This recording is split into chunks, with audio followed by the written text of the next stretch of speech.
اهلا اهلا، ازيكم؟ عاملين ايه؟ يا رب تبقوا بخير. جيت لكم فيديو جديد، وفيديو النهارده مش هيبقى روتين طبعا. علميا مفيش حد بيبين خيبته، عمليا انا ببين خيبتي. شفتوا المطبخ كان عامل ازاي؟ امبارح النور قطع تقريبا ساعتين، فانا كنت عملت غدا يومين. اول امبارح يعني عملت غدا يومين، فالمطبخ كان بالمنظر ده، وكان عندي علب فاضيه كتير قوي بقى في التلاجة. ولما طلعنا بالليل نزلنا لما النور قطع، ولما رجعنا بالليل عملت برجر ومش عارف ايه، فالمطبخ اتبهدل. فانا طبعا الصبح احنا صاحيين على اساس ان احنا المفروض ده يوم ان احنا نروح فيه النادي ونودي يوسف النادي وكده. فقمت لقيت المطبخ زي الزفت. هتتصرفي ازاي؟ هتعملي ايه؟ هتسوي ايه؟ الراجل هيقلب عليكي.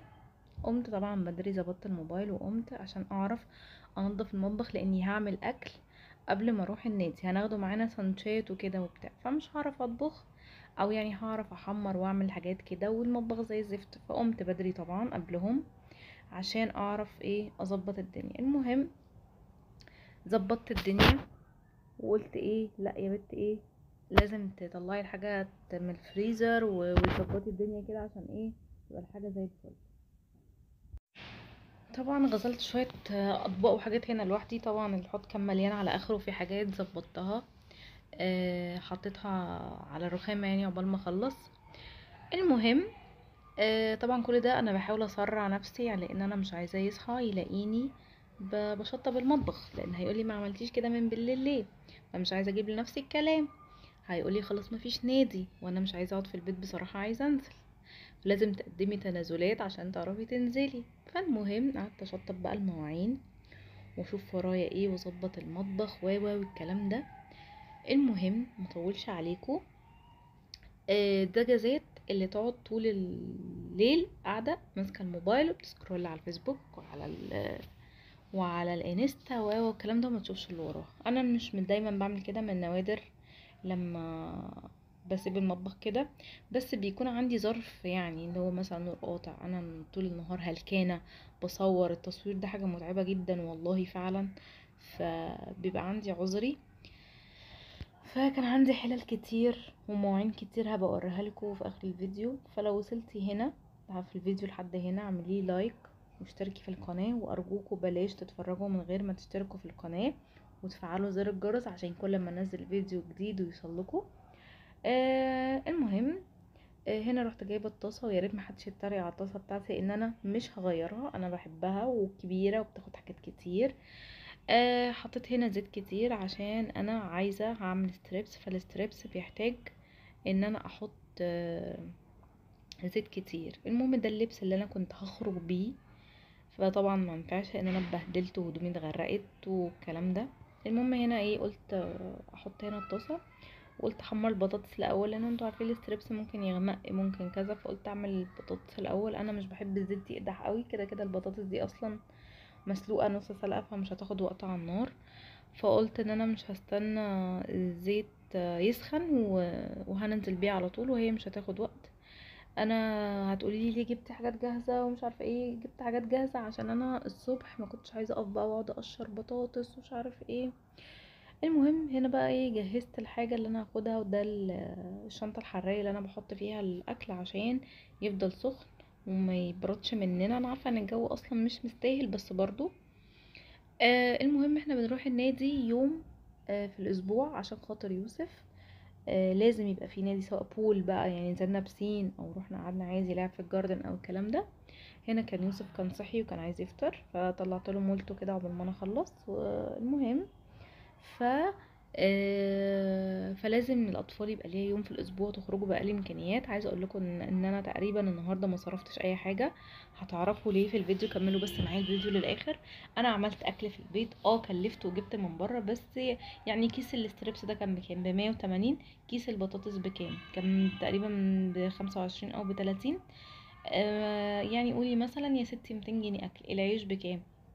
هتجيبي عيش مثلا ب30 جنيه، ادي 230. انتي لما تخرجي تاكلي اكل من بره مش يعني هتعدي ال230 جنيه لو انتوا 3 افراد. فانا فكرت ان انا اعمل في البيت انضف واحسن، وحاجه انا عارفه انا عاملاها ازاي، وضامنه ان انا ايدي نضيف. انا ما بقتش بحب اكل من المطاعم، انا باكل مره واحده بس بره في الشارع. المهم هنا بقى حطيت الستريبس، وبعدين قلت اعمل نفسي في الفرن، وهقول لكم ليه انا باكل كل حاجه غيرهم خالص، هقول لكم في الفيديوهات الجايه ان شاء الله. قلت احط حاجتي في الفرن عقبال ان شاء الله ان شاء الله يا رب ما اجيب الاير فراير باذن الله، لازم اجيبها. عملت نفسي ستريبس وبطاطس في الفرن، وهم قالت لهم عادي جدا.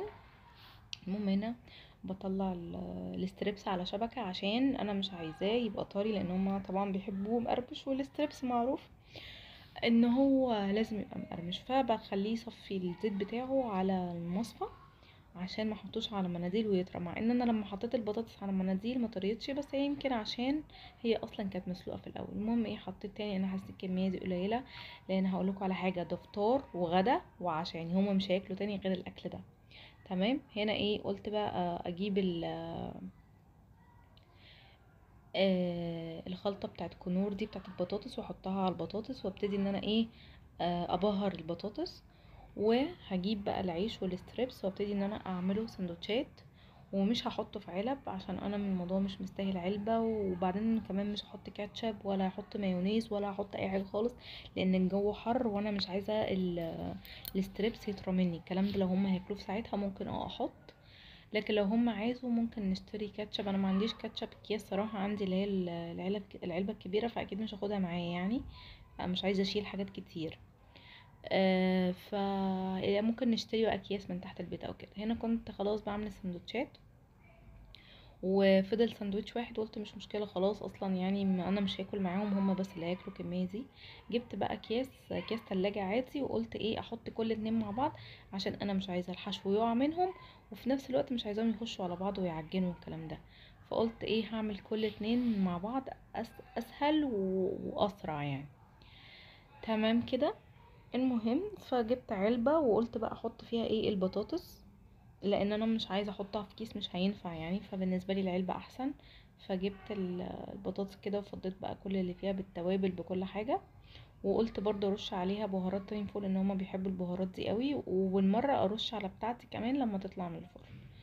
انا مش بحب البهارات كتير في الاكل عشان عندي قولون اصلا وتعبانه وكده، فما باكلش الحاجه مبهره قوي. فجبت الشنطه بقى وحطيت العلبه دي، شنطه حراريه، وقلت بقى ايه، احط السندوتشات وكده وهقفلها، وهستنى حاجتي لما تطلع في الفرن برضو احطها في علبة صغيرة خالص، واحطها كمان معاهم هتيجي وكل حاجة تمام. بس كده كده كنت خلاص لبست. فقلت اخش اعمل بقى المجات، عشان كده بقول لكم احنا ما صرفناش اي حاجه بره خالص. انا كنا عاملين نسكافيه، وعامله له هو الشاي بتاعه، وانا كنت عامله النسكافيه بتاعي بشرب فيه طول اليوم. ولو عوزنا نشرب عصير او حاجه نشتري، مفيش مشكله، بس يعني الموضوع ما نبعزقش، احنا في اخر الشهر والميزانيه مش مستحمله، وعايزين نخرج الولاد ونفسحهم من حاجات عندنا في البيت. فلو عندك مج حراري خدي مشروبك معاكي عادي جدا، ولو حبيتي تشربي اشربي اي حاجه مش هتبقى غاليه. وطبعا اسعار في النادي مش غاليه، ما فيهاش مشكله يعني، بس هي الفكره ان احنا حبينا نوفر على قد ما نقدر، وفي نفس الوقت نبسط يوسف ويبقى يوم لطيف لذيذ بالنسبه له. طبعا شربت قبل ما ينزل لبن، وخدت عصير من البيت، وظبطت الدنيا، وهوريكم كمان عملت ايه في الميه، عشان كمان ما نشتريش ميه، لان انا ما بشربش ميه الشارع، عشان انا يا اما اشرب ميه معدنيه يا اما ميه الفلتر، عشان انا عندي مشكله مع الميه بتاعه الشارع، طعمها غريب جدا. هنا كنت سخنت اللبن في الميكرويف، وطبعا غليت الميه في الكاتل، وخلاص كده كنت عملت المجات. وطبعا كل واحد بيقلب بمعلقه، بلاش يا جماعه تقلبوا الشاي بمعلقه وتقوموا حاطين الشاي في المعلقه نفسها في النسكافيه تاني، كده قرف بجد بجد يعني. والنبي يا اختي انتي وهي ما تعملوش كده، عشان الموضوع صعب قوي يعني بقى انا ساعات لما بروح عند حد بلاقي طفل الشاي في الكوبايه، وانا بشرب نسكافيه. يا جماعه في ايه يعني، خلينا يعني خلي النظافة اكتر من كده شوية. انا معلقة واللي هيشرب باللبن او هيشرب سادة بمعلقة تانية، ما ينفعش يبقوا الاتنين بنفس المعلقة. المهم رجعت كل حاجة مكانها، لان المطبخ نظيف، اكيد مش هعمل كده يعني. المهم طلعت، طبعا كنت حاطة ازاز من بالليل ساقعة. خلاص كده نزلنا، وفي قول باي. نزلت مستعجلة فما لحقتش اتصور، يا رب يكون باين. بس يلا، هنا بقى كنا وصلنا للنادي خلاص، ويوسف دخل الجاردن عشان يلعب. النهارده ما كانش هينفع ننزل بسين لان احنا اصلا نازلين متاخر، عشان انا كان ورايا حاجات بعملها وما كنتش هينفع انزل واسيب المطبخ كده. اي نعم مخدش فيه وقت طويل، بس برضو قعدت احضر اكل، ولو كنت عملته ونزلت من غير ما احضر الاكل كنا ممكن ننزل بدري عن كده شويه. المهم كانت الدنيا شمسة طبعا، بس كان الجو حلو لطيف، في هوا ما كانش حر. يوسف هنا كان مبسوط قوي وهتصاحب بقى على ناس وعمال بيلعب معاهم وكده. بس انا بحب دايما اخلي يوم في الاسبوع ليه هو يتبسط فيه، لانه طول الاسبوع بيبقى رايح الحضانة، فانا مش عايزة الموضوع يبقى دراسة بس. فبس هو ده كان فيديو النهاردة. يا رب يكون عجبكم ويعني فلوج لطيف على قلبكم. لو وصلتوا بقى لحد هنا يا ريت تعملوا لايك واشتراك في القناة وتفعلوا زر الجرس عشان كل ما انزل فيديو جديد يوصل لكم. يلا باي باي.